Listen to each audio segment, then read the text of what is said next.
This podcast is a quest for well-being, a quest for a meaningful life through the exploration of fundamental truth. Enlightening ideas, insights on physical, mental, and spiritual health. The inspiration is love. The aspiration is to awaken new ways of thinking that can lead us to a new way of being well. Welcome to Body, Mind, and Soul Healing Conversations.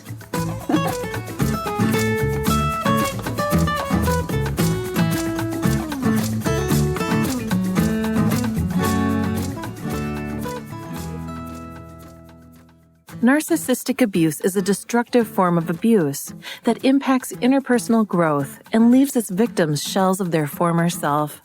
It stems from beliefs we have about the self, typically learned as children, our feelings of worthiness, of love, and an altered reality that becomes commonplace for emotional or physical survival. It is, however, possible to heal from a relationship with a narcissist. Some of the strongest people I know are survivors. Healthy love and connection are calm, safe, and don't require self-compromise to be worthy of it. It is given freely and without judgment. Valeria interviews Dawn Leedie. She is a licensed clinical professional counselor practicing in Normal, Illinois. She is the owner of Leedie Counseling Services, a private practice where she offers individual and family therapy as well as consultation. Dawn Leedie was born and raised in Philadelphia, Pennsylvania. She is passionate about helping others realize their highest potential and has extensive knowledge and experience working with adolescents and adults in a variety of settings.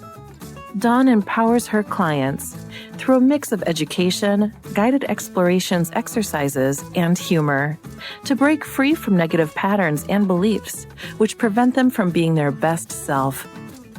She attended Arizona State University, where she received a Bachelor of Education in Secondary Education.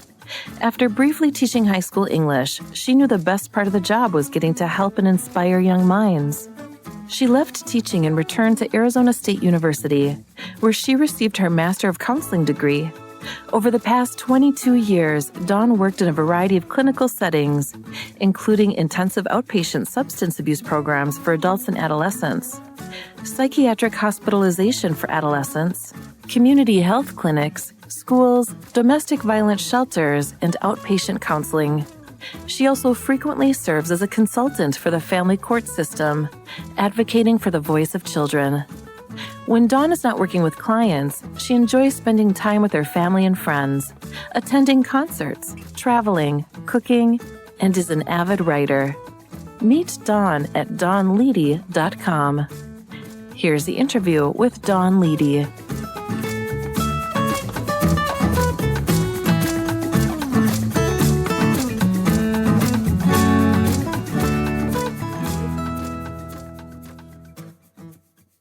In your own words, who is Dawn Leedie?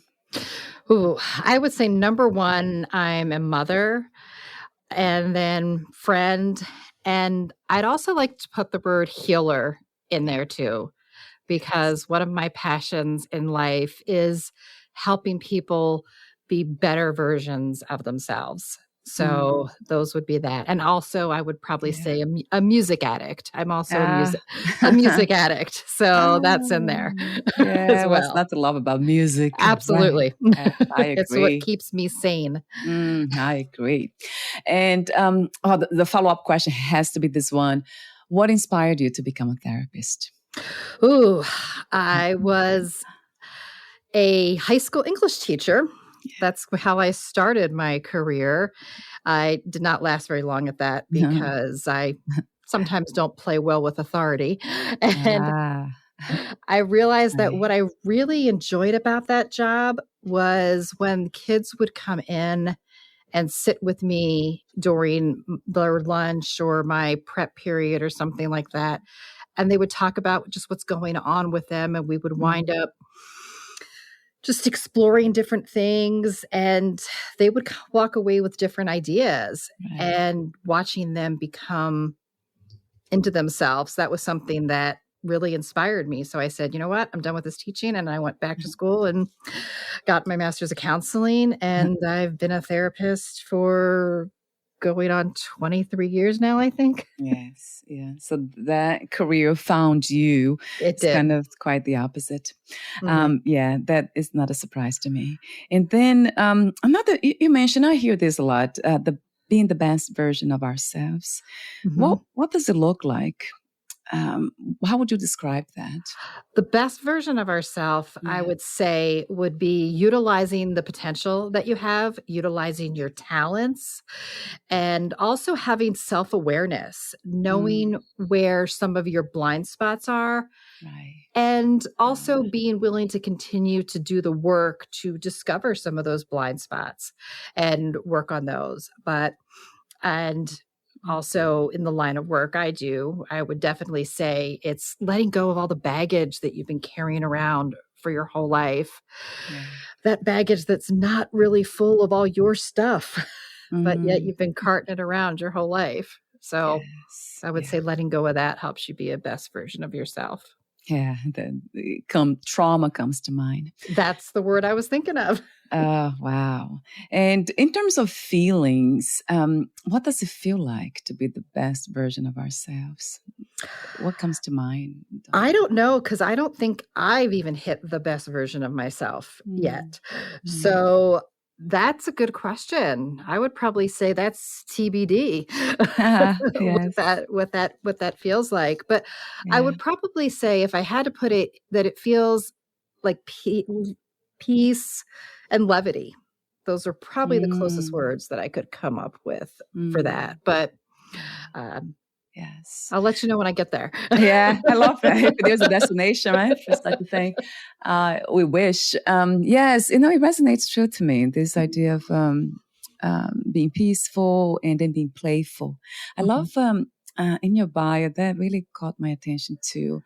It says, yes, as you, Dawn empowers her clients through a mix of education, guided explorations, exercises, and humor to break free from negative patterns and beliefs which prevent them from being their best self. So humor, plays a huge part. For me, there has been a reference, though, when it comes to expressing the best part of ourselves, so the best version of ourselves. It Yes. really, really does. Mhm. So I love that about you already, because you have this way of making other people feel very comfortable Oh, thank in you. your presence. I felt, yeah, it's just so clear. So thank you for being that presence. We do need that more here in reality. Absolutely. So my view of myself and others and the world itself is through the lens of spirituality. And I have gone through a lot of trauma as a child, and then it just perpetuated into, all kinds of traumas. And after that, with relationships and so on. And I had to find a way of kind of changing that. And my way was spirituality, in the sense of going deeper, learning about myself, of course, but also getting a glimpse of the, let's say, of what reality is, or that we can say what's real, what is real here, and what's not real. So that has been my investigation and exploration for the last 20 Mhm. years. So when it comes to the topic of our conversation is narcissistic abuse, roots, patterns, and healing. Yes. So what came to mind immediately is that I talked to a lot of people about that topic, and I mean, they It's a hot one. specialize. It's a hot one now. Yeah, yes, and it's an important one too, and I can see the importance of it, of course. But I was trying to kind of somehow to rest and have enough rest within that topic, within myself, kind of bring as close as possible to my own experience, and just to listen and see what it feels like. At first, when I heard about narcissism I just became angry because I could just think about all the people that fit those characteristics. My mother, and then, so many other people, some friends, and then my romantic relationships. Mhm. And then now my last relationship was really one that fits very much this profile too. But one of the things it makes very hard for me to focus on healing, doing the healing work regarding being less of a magnet to narcissists, is that I see everything as a spiritual, let's say, dance. So everything to me is God, is the divine. So I can't help it but divide, kind of see somebody being this and that separate from the divine. So I would love to hear from you. Have you come across something like that? Somebody, I mean, if they are looking for healing, they would not mention that, I guess. But have you come across anyone who mentioned this type of thing, that they are so spiritual that they couldn't really relate to psychological problems and issues, or they were not identified with them? Someone who was spiritual that they couldn't understand why someone would have psychological problems? Is that what you're saying? No, they are able to understand and see clearly what's happening. People operating at this level, doing all these harmful things to others. It's very easy. I can tell that. It's very easy to tell. But something in me kind of overrides that. And that is the compassion and empathy for their body. Their body itself even makes me compassionate. Oh my God, they're going to suffer so much. The body will pay for, the psychological problems that you have, especially if they are now willing to listen and heal themselves.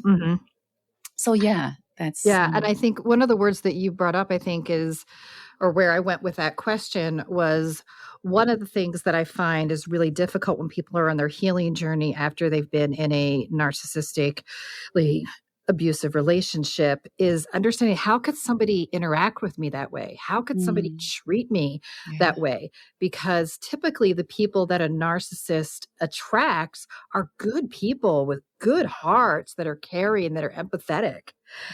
And that is genuine. That is 100% genuine. So they look at others and go, well, I'm genuine. You're genuine too, right? And then after they've been through this tumultuous relationship, realize none of it was really genuine. And kind of, and have almost like this, disconnect of how could this even be? So how could someone be that way? Like, why? And that's a question I get all the time, is why do they behave that way? Why? And I wish I had an answer for that. Give me the person. There's plenty of answers in there. So I think that's what I think people struggle with a lot, is if I'm good and I commit my life to good, why did this happen to me? Why was I treated this way? Yes, a billion times to that truth. Yeah, that crossed my mind too, of course. But then looking deeper, I knew that I had a problem too. Wait a minute, that's not really genuine, as you said, authentic. Because I was just programmed, conditioned to be a people's please. They called people pleasing. People pleaser. Yep. Yes, all the time, and always looking for the good in others and all those things. So yes, I had to look into that too and change. And that takes a lot of courage. It's not easy, right, Dawn, to make that transition, because now you're challenging something that has been established as a personality formed, and I can imagine how hard it is for a narcissistic to change. If they change. And I typically don't work with people that present with very narcissistic personality traits. I tend to work with those that have been a victim of that or have been in these relationships. And so I know we've been using the word narcissist and so forth, but one of the words that kind of came to my attention recently was the word antagonistic personality traits. And because I know that word narcissism is floating around, and I actually got that from Dr. Romney, who's an expert on narcissism and uses that term, antagonistic personality styles. And I love that word when we're describing these types of behaviors, because that's really what it is. It's very antagonistic of another person. So I just wanted to kind of, if I go in and out of using those words, that's kind of why. Yes, so they're very similar in the concept is very similar, right? It's one and the same in a way. So one of before we dive into it, I have more questions here for you, especially the article that you written. How do you see mental health these days? How do you define the concept of mental health? Mental health, I think that's a huge one. There's probably a whole section in a library or a Oh yeah, bookstore on that one. oh yeah, I true. would probably say is feeling free as much as possible. That's probably how I would have to Mm, describe it. That yeah, we live in a world where there's so much going on, yes. that there's, depression, anxiety. I refer to depression, anxiety as the common cold of mental health, Mm, because I yeah, don't really think I've ever met anybody who has not had a cold.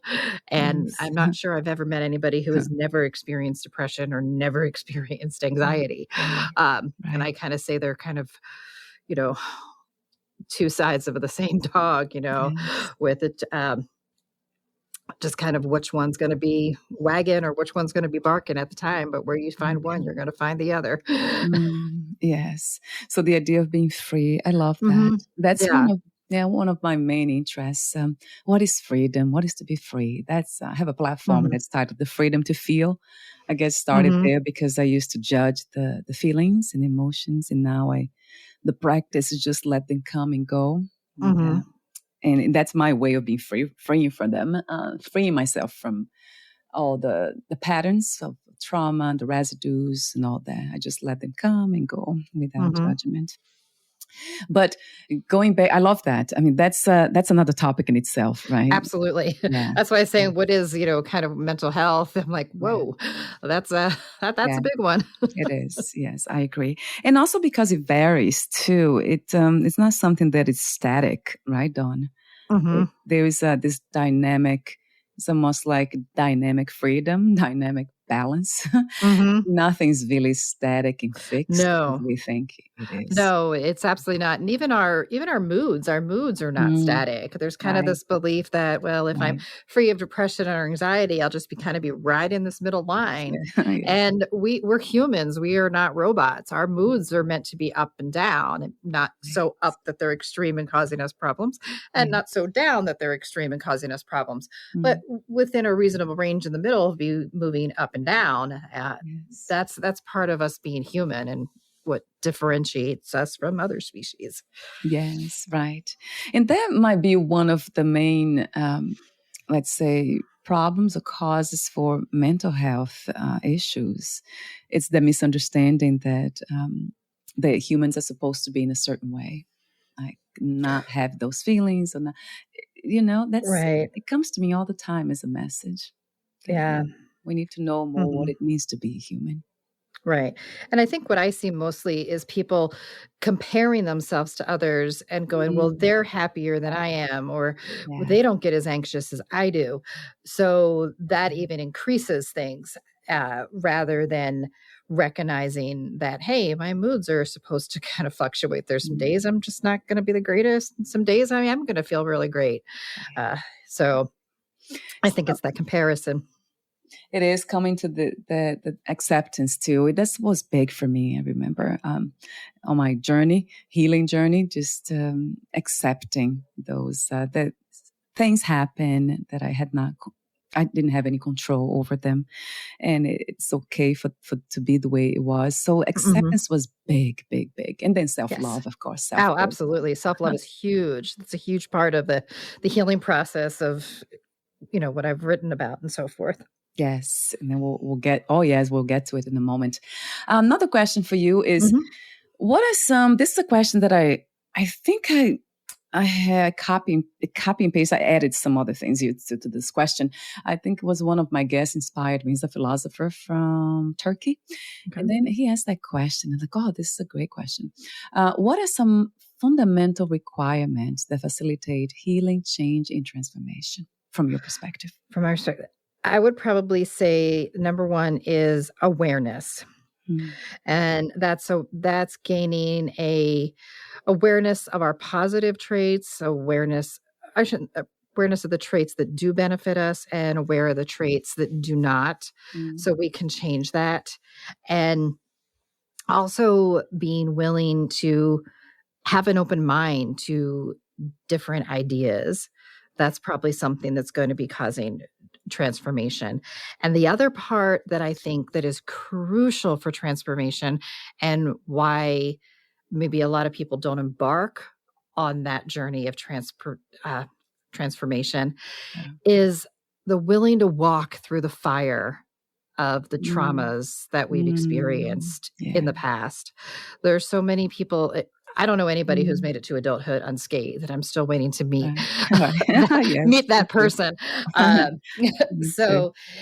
there's so many people that just look at, oh yeah, it's what happened to me in the past, and unless we heal those wounds, we are going to repeat them, and they are just going to keep coming out in our relationships, in our work, with our children, with our friendships, and even with our own relationship with ourselves.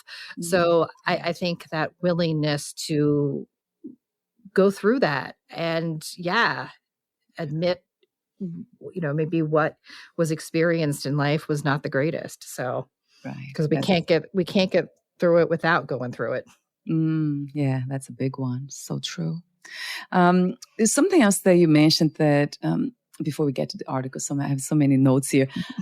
On your website, there's a quote that says, sometimes the hardest part of the journey is believing you are worthy of the trip. So that paused me too. So now we are going back to the idea of self-love, right? Of knowing that this is enough to be here now. I mean, this is as good as it gets. I love to see it that way. So, how do you interpret this quote that you have on your website? Oh, yeah. The hardest part of the journey is believing you're worthy of the trip. Is there's so, and I mean, even in self-disclosure, even some things I struggled with in the past, but believing that you deserve and you can live a life that is, for the most part, free of chaos, free of constant criticism, free of rejection, all of those types of things. And not 100% free of those things, because those are parts of life. But you have to believe, like, yeah, you know what? I'm worth it. And I can do this. I can do this journey. And that's the biggest thing. And so I think probably the session that I have with clients where they are the most brave is the first session when they step foot in this office and we are meeting each other for the first time. They are kind of saying, I'm embarking on this journey and I'm here. And so there's a part of, I want to be better. I want to feel better. I want to live better. And so that's choosing themselves. So that is, I think I commend everybody out there who has walked into a therapy office to see a therapist for the first time, because it's a hard one. Yes, I love hearing that from you. Yeah, that's beautiful. It's encouraging too, and it's true. Yes, very true from my perspective. It resonates true to me. I love that. So having believing that we can experience a peaceful life. Right. What's not to love about that? it may be because of I have experienced so much the opposite of that, chaos. I kind of, and then I became almost obsessed with the idea of being at peace. But then I was looking outside for happiness and peace, that sense of being calm outside. And outside of me, with the things I did, the careers, and then the way I looked, the food I ate, the people around me. And then I realized that it wouldn't grant me what I was looking for. And maybe that's why I turned deeply into spirituality. The idea, the concept that we can be peaceful among chaos, it's very attractive to me. So it maybe that's one of the reasons I endured so many narcissistic relationships, because I never believed that, that's something that I'm saying now for the first time, I guess. I never believed that I would, I never believed that we could, as humans, experience this called life in a peaceful way all the time. So it's almost like we have to choose our battles. It's like pick and choose your battles. Right. So maybe that's why I just kind of turned into spirituality, and this is my focus. And there still is, I have to say. I'm really interested in finding a way of being peaceful regardless of what happens around me. Mm-hmm. Easier said than done, so it has been a practice. Uh-huh. So what would constitute healthy challenges in our lives? How would you put that? How would you describe those challenges? The healthy ones, Dawn. The healthy challenges Yes. is, I would say, probably where we're already on a positive path, and looking how do I kind of up that? If I'm, working out, how do I maybe increase my fitness goals or increase that? If I'm working on meditation, how do I learn how to go deeper into meditation? I think those are probably some of the healthy challenges. And also it's that, that wanting to do better, but we all know that change isn't super easy, if it, I love, there's a line from a song that said, if, wishes were changes, we'd all live in roses. And, Yes. and I think that is, Yes. that's from a song by Nancy Griffith, which one of my favorite artists, but we can't just wish it. So I think finding where we are that is in a good place and moving past that. Right. It takes courage. It takes it takes that I think it's almost like the willingness to dance with life, in its own terms, right? Without you nailed it right there. Yeah, it really comes to me that way. From my own experience, though, it was so chaotic for so long, and then I realized, wait a minute, I can't really control life in any way. So let it come and let me be peaceful when it comes. So that's my prayer in a way. I love the way you also say, I do not specialize in fixing people. So, I love that because, some people, I think some therapists, sometimes they use the word broken. If you are broken. Oh, don't even get me started on that word. Oh, that's nails on a chalkboard for me. Yes. Yeah. I see that clearly, that you're not really, that's not something that you don't come from that space, from that place. Right? Yeah. Do you have this understanding somehow that we are already whole, that we are already what we are looking for, and all the answers are here in you, in a way you're being this beautiful guide? I really do. I do believe I'm probably going to bust out another song lyric. That's kind of what I do. But soon I do believe that we have things within us and they are buried or they haven't been discovered. So, that I love it that it's a line, and I want to say, I might mess up the band, but I want to think it's Kansas. No, maybe not. But anyway, and it says that the wizard never gave anything to the Tin Man that the Tin Man didn't already have. Right. Yeah. And somebody's out there is going to have to fact check me on that band because I know I messed it up. That's for great reason. I'm glad you brought that up. Yeah. I'm a lyrics girl. I hear a lyric and I use music in my sessions all the time. Oh, I love that. It's called, did that play therapy that they call it? Expression.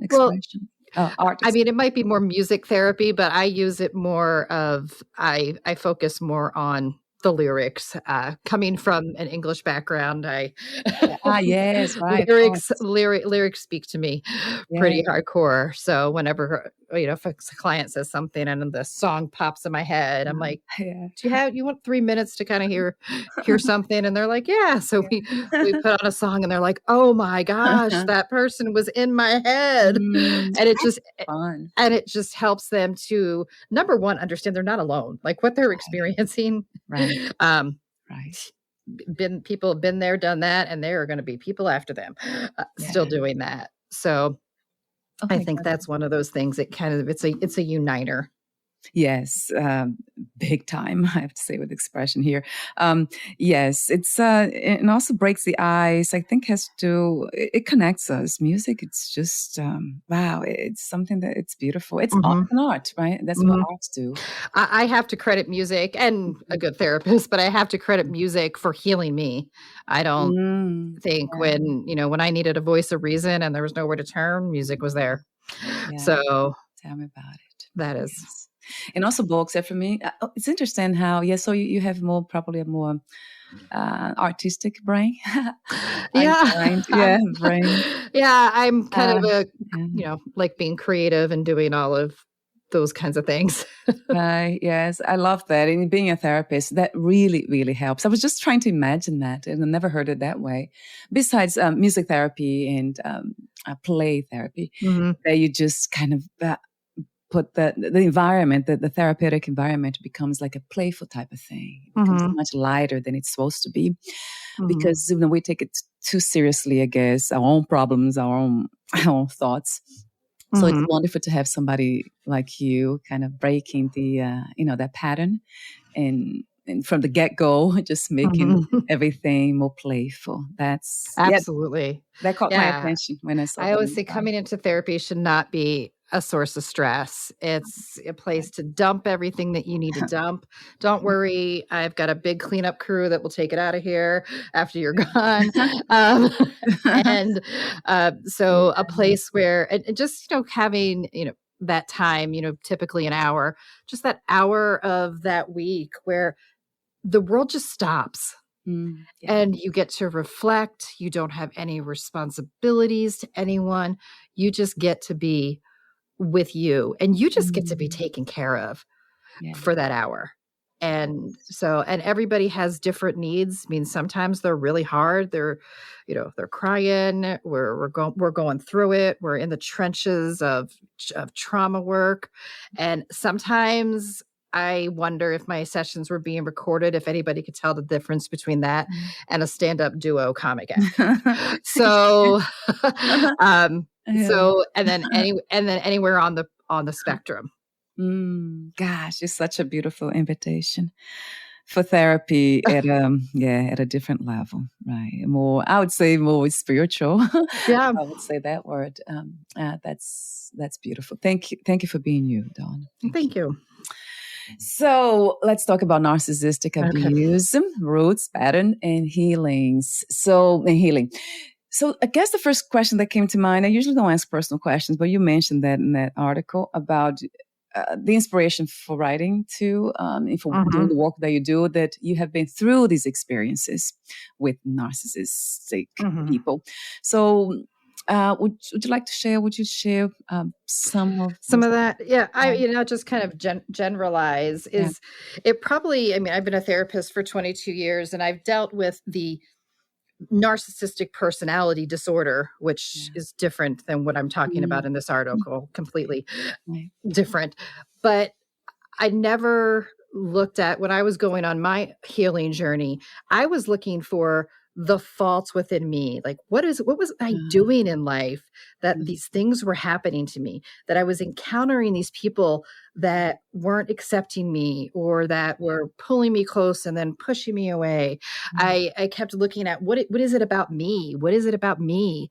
And then as I started doing my work, I kind of came more on just kind of through, like I said, my own therapy and research is the idea of narcissistic abuse. And as I started looking at those traits, I realized that I had been around narcissistic people yeah. when we look at those traits since I was a child. Right. And I kind of went through all of my very, significant relationships, and a huge percent of them fit the patterns of Wow. a narcissistic or an antagonistic Yeah. relationship or and when I use the word relationship, that can be romantic, that can be parent Yeah. child, that can be friendship, coworker, whatever. Yeah. But I realized there were so many of these things where I looked at myself, and it was one of those wake up calls where I went, you know, you know, I Another usually, song. I usually drop, Yeah. I usually drop, cuss words sometimes, but I won't do that here. But I just kind of went like, holy crap, what in the Yes. world? And Uh-huh. it just, I had one of those like exorcist moments where my head just spun Yeah. around and Yeah. went, what if it wasn't all me? Yeah. And I started looking at that and realizing that the people that I had encountered and people that I knew that encountered people were pretty traumatized people that weren't even acknowledging their trauma. We're like, yeah, I've got trauma, but whatevs. And they had it worked on it.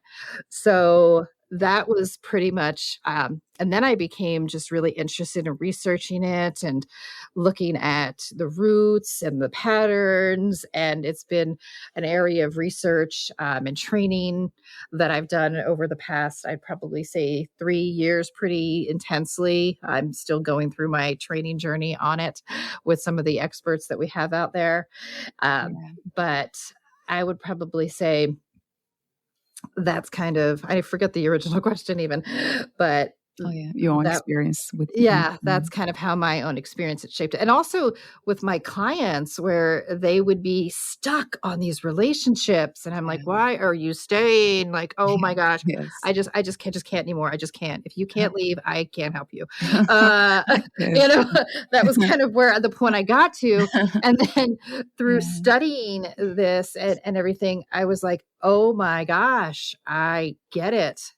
And It's not easy. and so it helped me bring a whole new level of acceptance to my clients and a whole new level of grace and a whole new level of caring and patience to them as I started to understand more of this. So it was so it helped me, become a better person, I think, and also a better clinician as well. Yes. Yeah. Too. I can imagine. Yes. Yeah. Thank you for sharing all that, Dawn.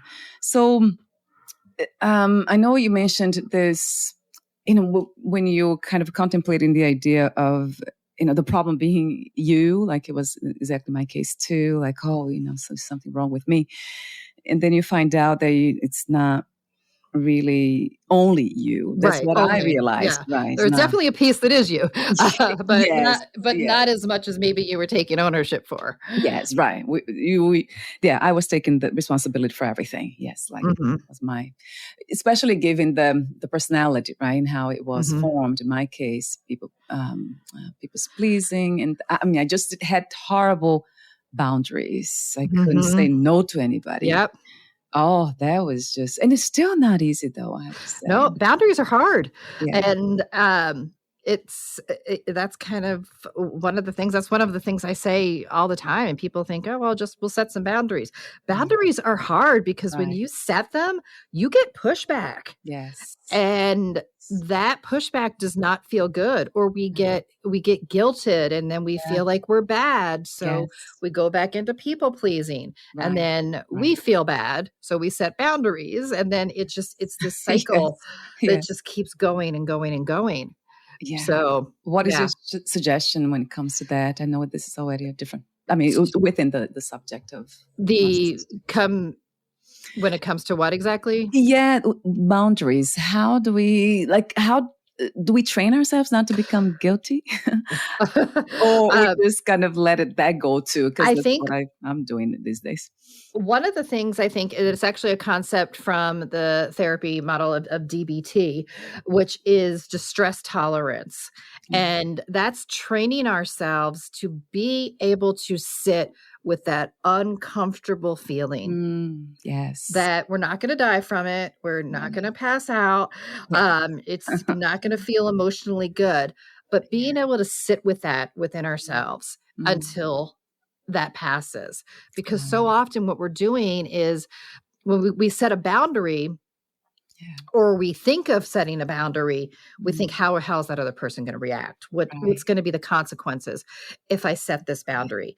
And so if we set that boundary and we know, and there are consequences, I have in air quotes here, but there are consequences, then being able to say, you know what?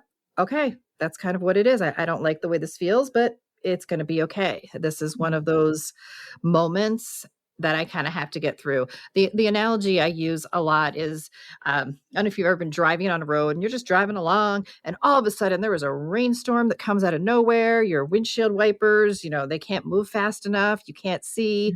Yeah. You don't want to pull over to the side of the road because you don't know if you hit a car. But if you stay straight and you just stay focused, that rain's going to stop. Yeah. Always does. Yes.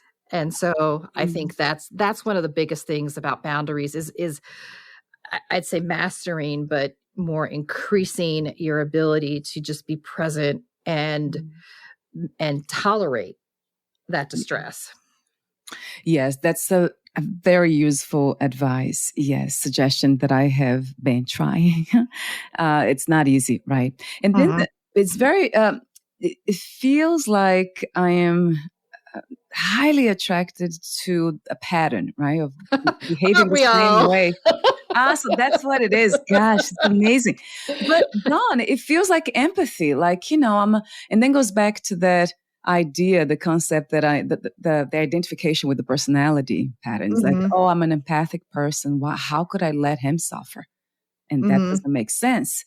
Right. And the brain starts it's almost like it creates this conversation that, aren't you a good person? Why are you doing this to him? It doesn't, and then it creates confusion in a way. It's trying to do that. Yeah.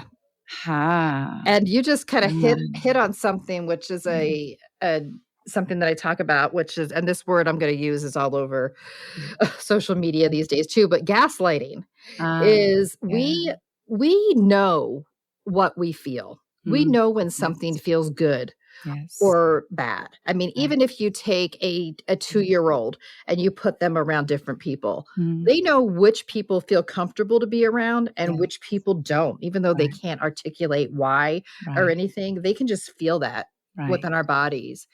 And we have that when we interact with someone who has those antagonistic personality traits, is we know that we get that. That's kind of something happens around them when we go, woo, we kind of get that feeling. But then either because we've been taught to second guess ourselves, we second guess it, or we're even told by them, I don't know what you're thinking. You got upset about that. There was nothing to really get upset about. You're to this, you're to that. And we get gaslit and we start to believe, oh, so I am the problem. And that's one of those manipulative techniques that happen. So you take that piece, along with the other pieces, and our mind is just spinning, but if we can learn to, and that's one of the things that I found so helpful in my healing journey, was that being able to listen to my body. How does my body feel around this person? I don't care if this is a coworker, if this is a relative, if this is a romantic partner, if this is a friend. How does my body feel around them? Do I feel safe? And do I just feel calm? Like I can just be me. I can do kind of whatever I want, obviously within reason, but I can just be me and not have to worry about being criticized. I can ask for my needs to be met and know that they're going to be met, or there'll be some type of compromise with them. Or do I have to go, ooh, gosh, if I ask if we can watch a different movie, how's that going to go over? Ooh, that feels a lot anxious. So when your body is in that state where you're constantly doing that, that is not healthy. It usually means that we have attracted the Band-Aid for our wound. And we know Band-Aids don't last forever. So eventually we need to get that one falls off or is taken off, and we need to get a new one on, which is why we keep dating that same person over and over and over and over again until we figure our stuff out. Wow.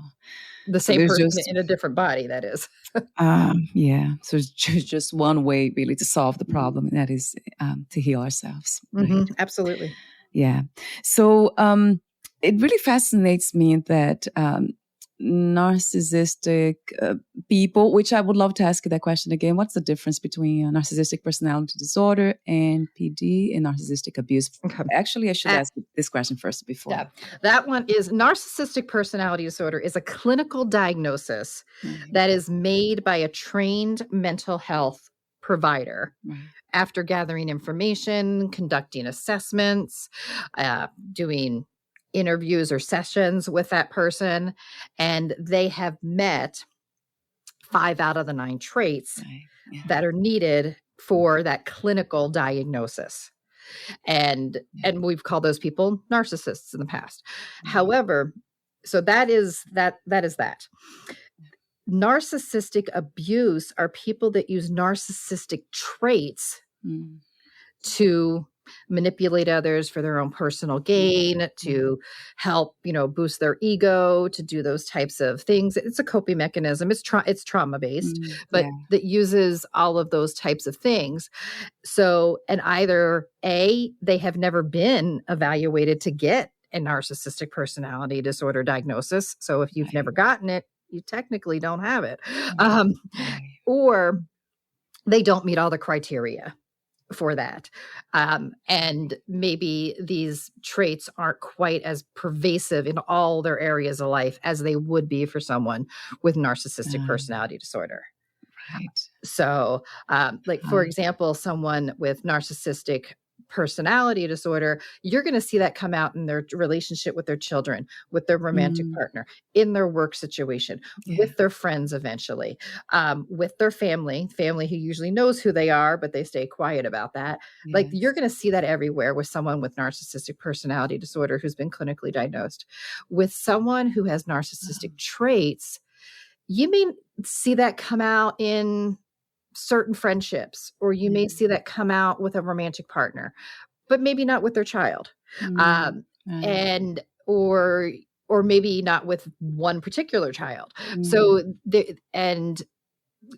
those traits aren't going to be as pervasive in all areas of their lives. And that's the difference between narcissistic abuse and narcissistic personality disorder.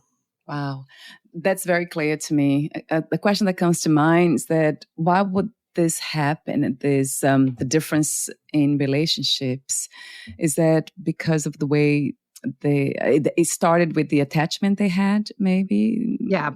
A lot of it is, a lot of times what we do is we replicate the patterns that we had with our primary caregivers in our romantic relationships, typically.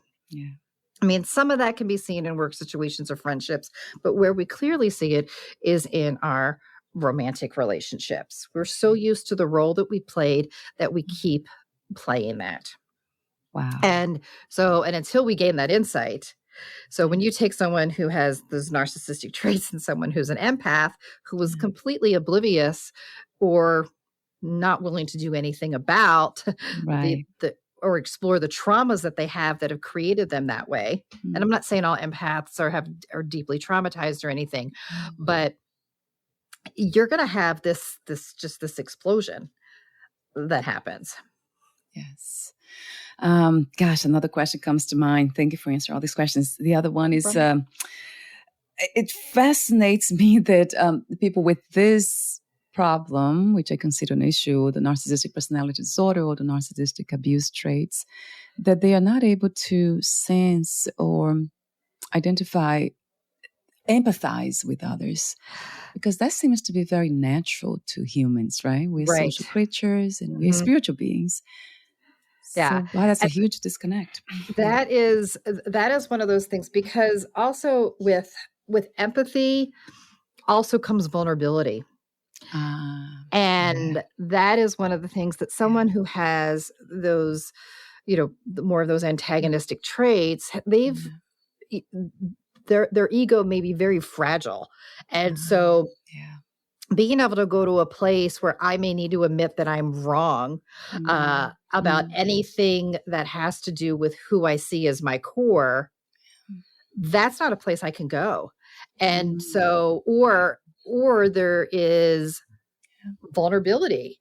And so that is one of the things. I was around a person many, many years ago, and they had just gotten news that one of their family members passed, and on the phone.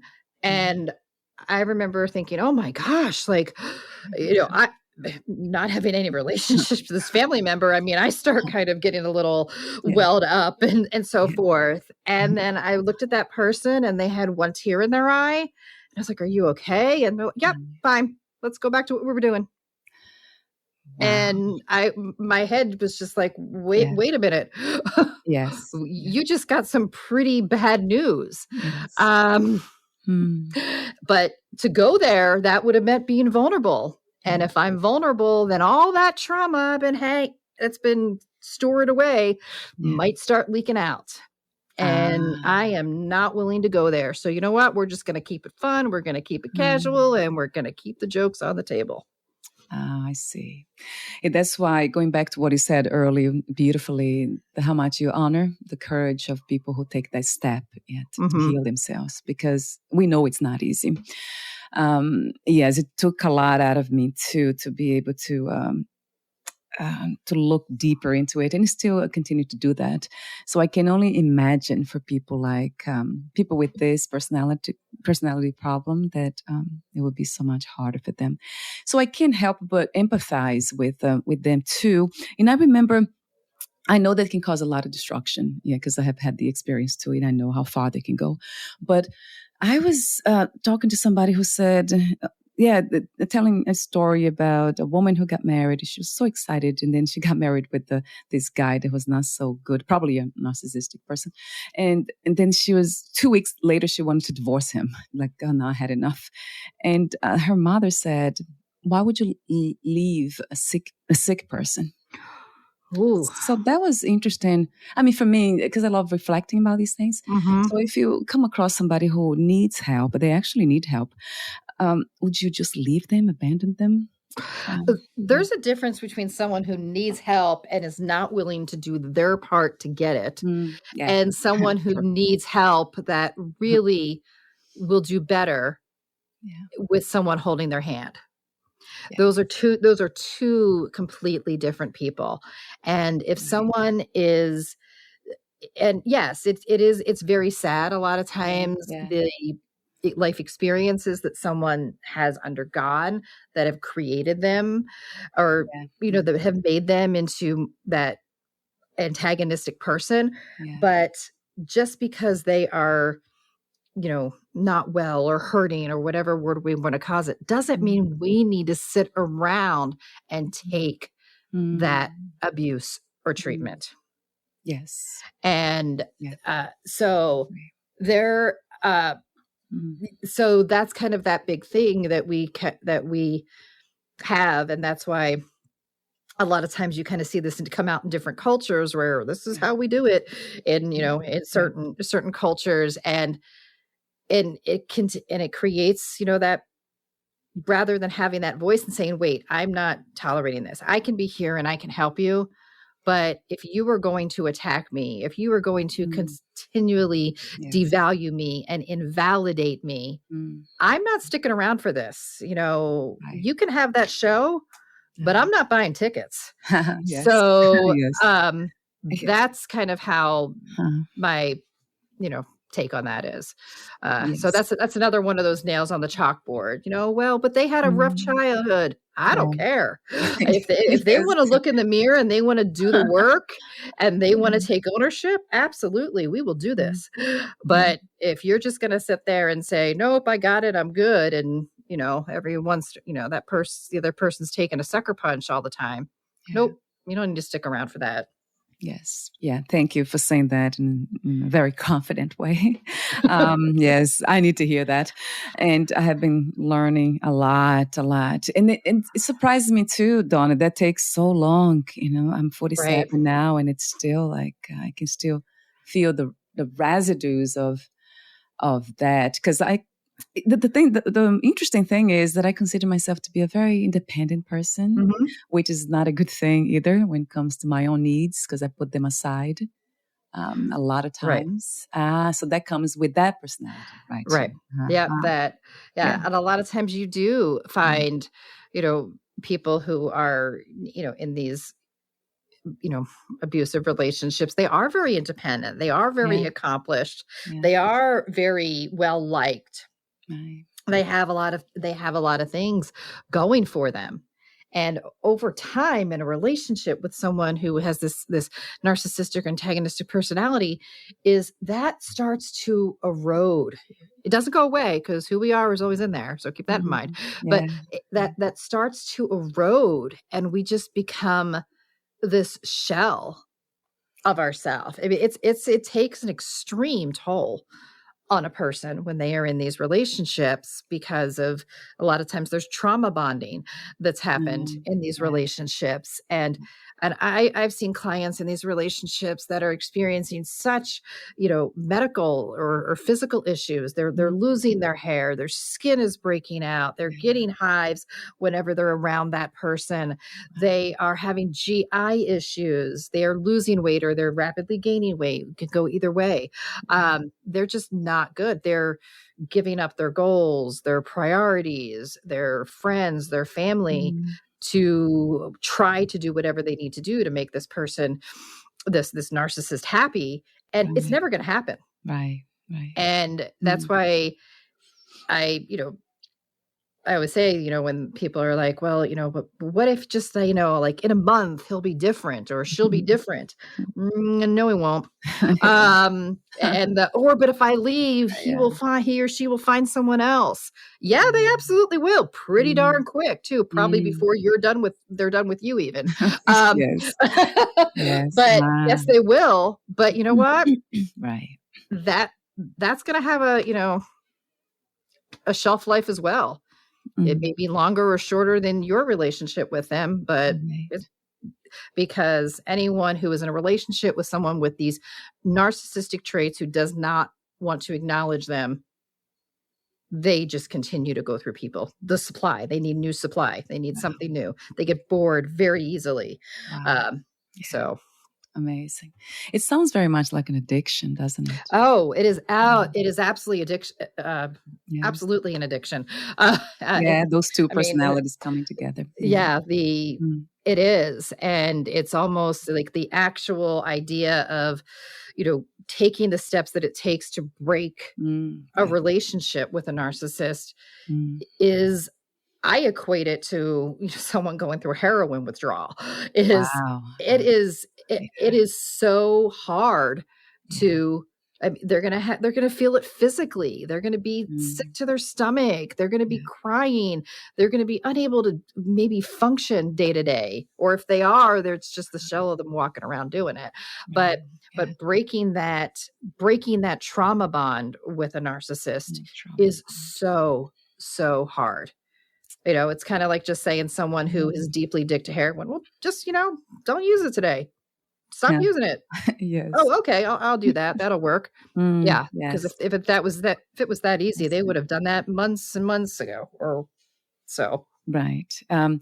Trauma bond. That's an interesting concept too. So it's amazing to listen to you and ask these questions. And I know a lot of people might relate or might not to my own experience. And then kind of where I'm at now, it's kind of moving away more from the personality within my own self. So being less identified with my personality and being more in this space of, it's almost like awareness. You probably heard the term in spirituality too. So it's easy to tell once we do the work of contemplation, reflection, and meditation that we are not the thoughts, we are not the body, we are not the mind, what's in the mind, the contents of the mind. So we are just kind of pay attention to them. We see them coming and going. So it's very clear to me that we are none of these things that we think we are. So that's my work when I came across all this package of, trauma that I had and it's still here somehow. It's just see them as movements, within the mind. So there is a space that it's not the mind that most people are not aware of, which is called consciousness or awareness itself, that feels very quiet, almost as if nothing really is happening. Everything becomes a background in a way. It's almost like the whole world and everything else. So I don't know. It has been very helpful to me going through this process of healing. But it's something that I often talk to therapists here. How much how much can we integrate spirituality with psychological therapy or any kind of a psychological healing method? Everything's valid, isn't it, Dawn? Right. Yeah. And from my perspective, when I hear the word spirituality, that if there's 100 people in front of me, there's 100 different definitions of spirituality. Yes. And my my definition of spirituality kind of comes from the words that come to mind are quiet, peace, being humble. Those are, when I think of spirituality, there is that. And also hope and confidence. Those are also words that I think need to be part of it. When I come up with that concept, my idea of spirituality is derived from many, many different areas and experiences I've had in my life. But those are probably the things that I say. And when we think of that, and I can't speak for all therapists, but I know for me that is what I want for my clients. I want them to find peace. Right. I want them to find confidence. I want them to find ways to, be who they need to be, and to be able to have those quiet moments. And in those quiet moments, know they are still absolutely okay. So when I think of all the things that I want for my clients, I'm like, that's kind of my definition of spirituality. So I think a lot of times there's the word, psychological healing and spirituality probably go hand in hand, if not close. They're at least fraternal twins in my book. Yes, of course. We are using the tools that we have with the mind. The mind's a tool. Yes, so we are using that even to create the concept of spirituality in the first place. Yeah, everything's a concept. But I do love concepts. So the peace, and I love it. Resonates with me. Everything you said, everything about the what you see spirituality as. I would add just feeling unlimited. I think that I like that word, unlimited. That's pretty good. I feel very limited psychologically, so it's not really a good place to be. So I always go to the feeling unlimited. It just frees me immediately, like, I'm free already. And it's not that I'm free from, but I'm freedom itself. So it changes everything. It's amazing to experience, because it is very experiential too. And then it feels less also finite and more infinite. That's another. I don't know if that can be a feeling, but it has some. The body responds in a way that's I can't even describe. It's really amazing. I think absolutely. I don't know if I can explain that with words, but it's a feeling of freedom, of wholeness in a way, feeling complete already. This is it, and then and then the feeling of peace kind of rises from that. It's just hard to describe, but that's how it works for me. And I think what you mentioned just made me think of something, which is if we can really, and I alluded to this earlier if I didn't say it directly, but our bodies are the smartest tool we have. Yes. Not our brains. Yes, I agree. I agree. I mean, even though the brain is technically running the body, but our bodies, they are so smart.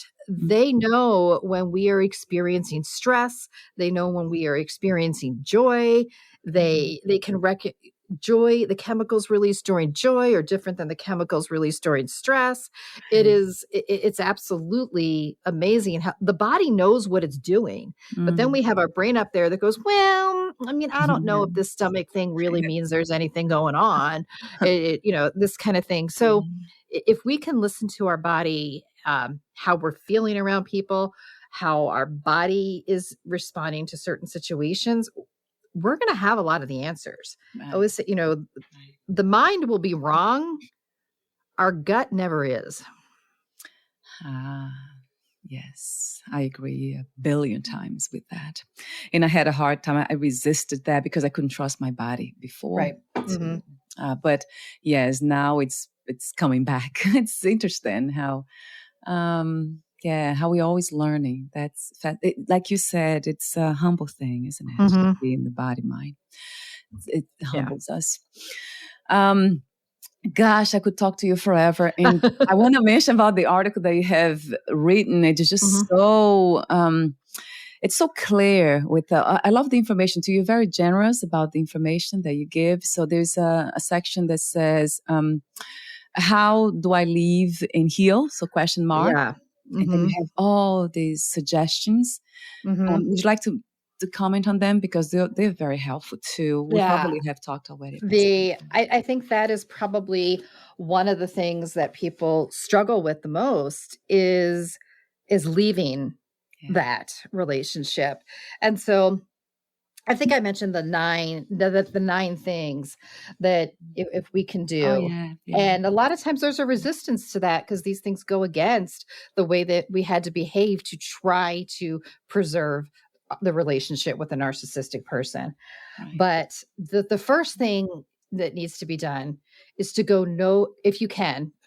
Some people are married or divorcing a narcissist and they have children with them. So what I'm going to say is not completely possible, but going no contact with them. There's no interactions with them at all. Just get away, block them from every aspect possible. If you maintain contact with them, you're going to hinder your healing process.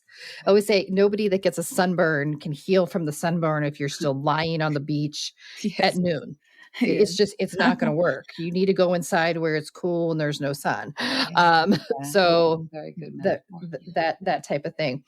And also, and if you have to have interactions with the narcissist, but making them very minimal, as logistically minimal as possible, and also giving them unbiased information and not engaging in any attempts for them to hoover you or suck you back in to the cycle. So if that means if you have a spouse that has these narcissistic behaviors and you have to communicate about the children, you know what? Jimmy's got a doctor's appointment at 3:00 at Dr. Blake's office. That's it. Right. Not going to say, are you going to, I don't know if you care about your son or not, but, Jimmy's got an appointment at 3:00 if you want to show up. You're not going to do that. You were just disseminating information that needs to happen with that. And that is all.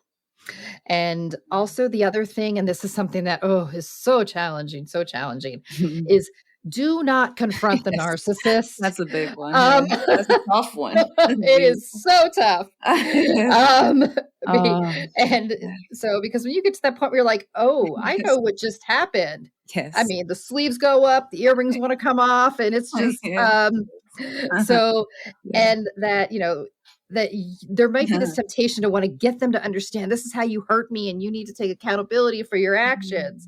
And it's not possible. It's not possible. They lack the ability to see the fault in their actions. So, and the situation will never turn out beneficial for the victim. Closure is found in ourselves, not through the validation of our perpetrator. Gosh. And so we are most likely never going to get that. So just don't do it. If, journal about it, write them a letter that they're never going to get, tell them off, do an audio message that you're never going to send. But it doesn't work. I've made this mistake in my past, and I can tell you I'm sitting here with a 0% success rate on that. Me too, I have to say. So the other thing is after that is to get into therapy and making sure that is with a therapist that is trained in childhood trauma and narcissistic abuse recovery and understands that. Because a supportive therapist is going to help you to manage the temptation to return to the narcissist and understand why it's keeping you hooked. Where if you don't have, there are so many therapists out there that don't understand narcissistic or antagonistic abuse. And it's like, well, you stuck around for so long, or, there's more of that shaming or blaming that's happening, whether it's direct or indirect, that it does more harm then good. But someone who's trained in how our childhood trauma patterns can connect with being into a narcissistic abuse relationship, they're going to get it. And you're going to get the validation. You're going to get the support. You're going to get all those things that you never got in that relationship. So I would definitely say that, making sure they're trained in at least childhood trauma wounds. Yeah. The other thing is start to build your positive support network. Someone who's just left a relationship with someone who is narcissistic, they probably have no friends. Because their friends are either sick and tired of hearing this person, or they have been isolated. They've turned their friends down one too many times to hang out or whatever. So their friends are kind of like whatever, or they've strained their family relationships because they've been isolated from their family. So it's they're kind of struggling. They're probably going to be struggling with false hope that, maybe I can just get the relationship to turn to good. He did text me and say that he's sorry, all that kind of stuff, and the what ifs. But having that positive support network is going to be really good. And sometimes we can kind of repair those relationships where I've had some friends in the past where I'm like, hey, I kind of lost my mind for about a year or so. Can we be friends again? And they're like, yep. And then some, they're like, nope, I was hurt too much by our interaction. So that's kind of with the way that goes with that. And also practicing self-care. Take that long bath, re-engage with your hobbies and your friends and your families that are supportive. Go get your, nails done, or go play basketball with the guys that you haven't done. If that's kind of what's going on, is have that self-care. Couple more. But the other thing is allow yourself to grieve. Yeah, that's another one. Even if the relationship was not healthy, and we know these relationships aren't healthy, because if they were, they probably wouldn't have caused so much pain. It doesn't mean that you haven't suffered a heartbreaking loss. Right. Let yourself cry, let yourself scream, let yourself be sad, be angry. Whatever emotion you're having, it is completely normal to feel that. No one gets to tell you how you feel. Yes. Well, you shouldn't feel that way. That guy was a son of a whatever. No, you get to feel whatever way you feel with that. Yeah. And then the other thing too that I see a lot is be aware if you're romanticizing the relationship. Yeah.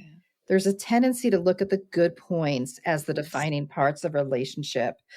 The parts where, I remember when we went on that trip, or I remember our first date, or remember that we get stuck on that. We ignore the pain, the inconsistency, the walking on eggshell aspects of the relationship. Yes. There were parts that were amazing and felt great, but most likely with those, but asking yourself if they were consistent or conditional, because most likely they were conditional. Yes. If I, the narcissist, am getting my needs met, then I can be, good to you. So, and then the kind of the last one is understanding that leaving a narcissist is a process. And it's all not going to happen in a linear progression. There might be some relapses in contact. I don't encourage that, but there may. But that should but they should be, looked at and processed with a therapist.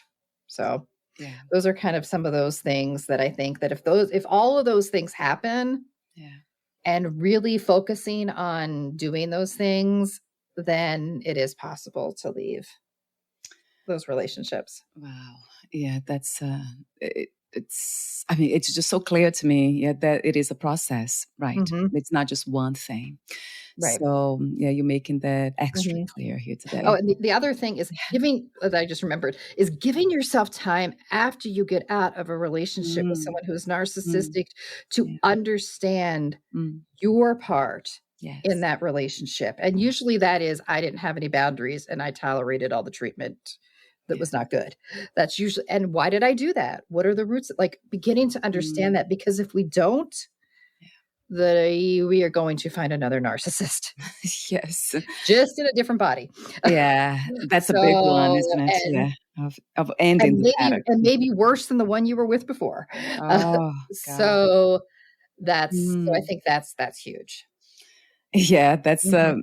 that's good to hear too. What you just said. It might be a worse one. Can you imagine? Yeah. If that was not enough. So thank you so much for your presence. Gosh, Oh, you're I welcome. will talk to you forever. I want to mention that the article is just beautiful. I love also the vignettes Mhm. that you have there. So it's a way to illustrate how the dynamic of the narcissistic abuse play out the way it works. So you have that for child relationships and narcissistic Mhm. abuse. You have romantic relationships, and you also have one for workplace Right. narcissistic abuse. Mhm. Yeah, that happens too. Yeah, right. And that's what I heard too. It's very common. And I want to also mention at the end, I love what you said here. You write, healthy love and connection are calm, safe, and don't require self-compromise to be worthy of it. It is given freely and without judgment. Yep. So that's a beautiful reference for all of us to be Mhm. reminded of, Yeah. to keep as a guide in a way, so we don't fall again. Because it seems like the world the way it is now. I don't know. I'm not out there that much, but I heard that a lot of people are becoming. A lot of people have become more like this, like the Right. narcissists. They display more Mhm. of these traits, right, Dawn? Mhm. So we need to be That's a prepared. whole nother podcast with a part 1, 2, and 3. Yes. Yes, yes, gosh, yeah, come back whenever you feel like. Okay. So at the end, before we say goodbye, I want to mention your services. So you are available for individuals and families Mhm. and with depression, anxiety, besides narcissistic abuse Mhm. recovery, depression, anxiety, adolescent issues with self-esteem, Mhm. social skills, school performance, attendance, let's see, college transition, right, in adjustment, stress management, support for parenting adolescents and young adults, LGBTQ issues, working career issues, trauma, PTSD, addiction and recovery that fits the narcissistic too. Mhm. Speaking of Oh, yeah. addiction, enhancing communication skills and relationships and much more. Gosh, I love Yeah, how. they all roll together Right, right, with right. that. So everything anyone can find you on dawnleedie.com. So Yep. the link will be clickable on the podcast notes, so it's easier to just go there and check her work. But at the end of our conversations, I want to again thank you for your healing presence in our reality. And before we say goodbye, goodbye, would you like to add anything that you left unsaid, Dawn? Ooh, I think I said a lot there, but just know that if you are not feeling happy, it doesn't have to be that way. I'm actually going to end with this because I had a professor in graduate school that said this, that we were talking about something and she just looked at the class and said, "Well, did you think the winter wasn't going to come?" And we were like, "What?" And she's like, "There's always going to be negative things that happen, but after the winter comes the spring, Mm, comes the summer, mm. then comes the fall, then comes the winter. There's always going to be something positive coming. If you're not in it right now, it's coming. Yes, I love So just that. wait for it." Yes, be patient. Yeah. Yes, I love that message too. Thank you so much again for Mhm. being this beautiful human that you are. But beyond that, I can see that's just your spirit is just so generous and giving. That's what I could clearly kind of get from you, your presence. Besides knowledgeable, you're so knowledgeable too. Thank you so much again, and we'll talk soon. Dawn. Okay. Thank you so much, Larry. Bye for now. Bye-bye.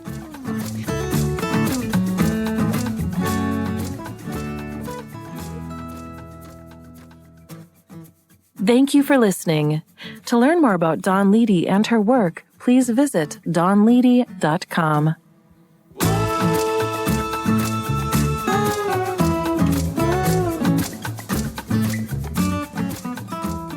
To To learn more about this podcast, please visit fitforjoy.org/podcast.